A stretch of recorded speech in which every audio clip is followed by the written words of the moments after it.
Tristan, bonjour. Bonjour.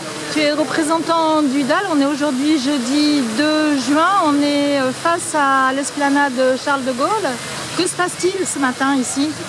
Eh bien ici, il y a une action qui a été décidée par les mal logés qui ont sollicité le DAL pour protester contre leur remise à la rue suite à l'Euro 2016, à l'approche de l'Euro 2016. Les chambres d'hôtel ont été libérées et c'est une rupture d'hébergement. On ne leur a pas proposé et donc ils n'ont pas d'autre choix que de s'organiser en campement en fait. Voilà. Donc il y a une bonne vingtaine de tentes qui sont plantées déjà ici. Oui. Il y a combien de familles? Alors on a compté une soixantaine de personnes qui sont sur les listes du DAL, qui sont prêts, qui ont dit oui à l'idée d'un campement, qui n'ont pas peur d'avoir leur nom qui remonte, etc. Et donc c'est un campement qu'on va essayer de légitimer le temps de l'Euro 2016 jusqu'à ce qu'il y ait des solutions pour tout le monde. Donc là, en fait, ces gens ont été délogés parce qu'ils occupaient donc des chambres d'hôtel. Pourquoi? C'est-à-dire qu'en gros, l'État paye des associations qui réservent des chambres d'hôtel et c'est finalement les hôteliers qui, à contre-cœur malheureusement, remettent ces gens à la rue. Et ça fait très longtemps que ça dure. C'est normalement le devoir de l'État de trouver des solutions pour ne pas les remettre à la rue. On trouve ça criminel de mettre des gens qui sont réfugiés, qui sont en attente de demande de réfugiés politiques, qui fuient.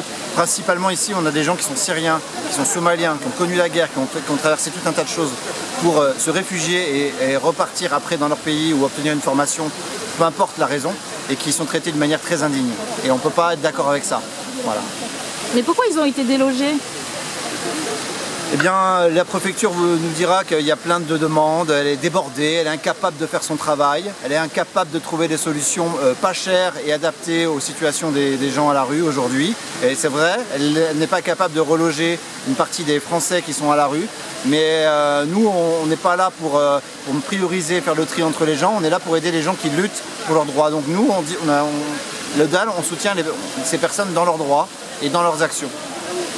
Donc là, vous avez commencé aujourd'hui l'action. Oui. Vous êtes déterminé, je suppose? Moi, je suis indigné. J'ai pas envie de me soumettre à cette politique-là.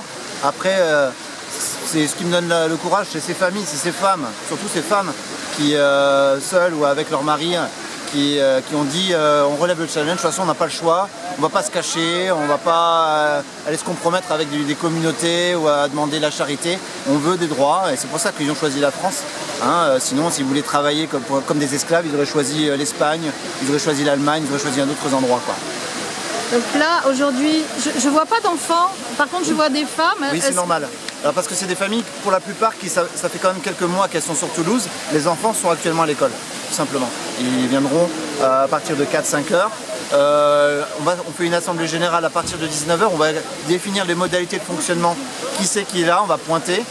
Et on va donc à partir de ce moment-là voir qui c'est qui va vraiment dormir dans les tentes. Et les enfants, en général, on va essayer de s'arranger pour qu'ils dorment le mieux possible, pour qu'ils puissent avoir une vraie éducation sereine le plus longtemps possible.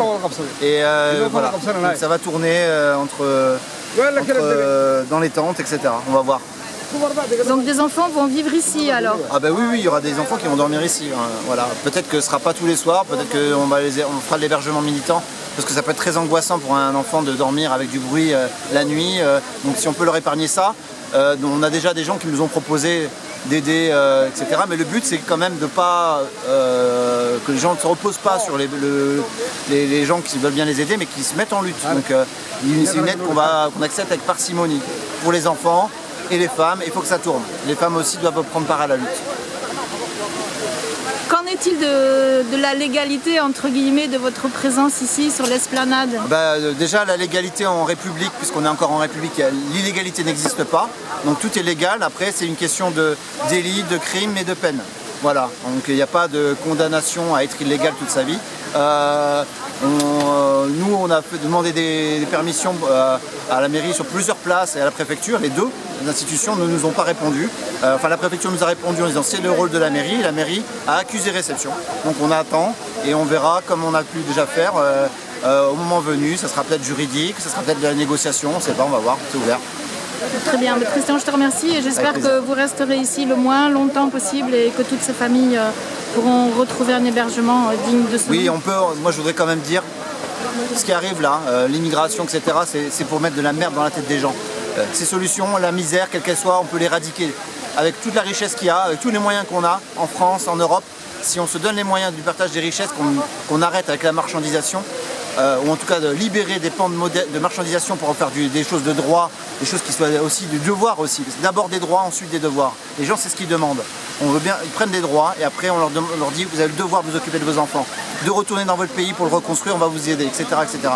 Mais d'abord, on les reçoit dignement. Et on en est là, quoi. Sinon, ça va être la guerre civile, la montée des bêtises du Front National qui amène à rien, qui a la prospérité des riches. Et les pauvres sont des idiots utiles pour que les riches puissent continuer à étendre leur pouvoir. Voilà. Donc, soyez pas pauvres, soyez insoumis. Merci Tristan.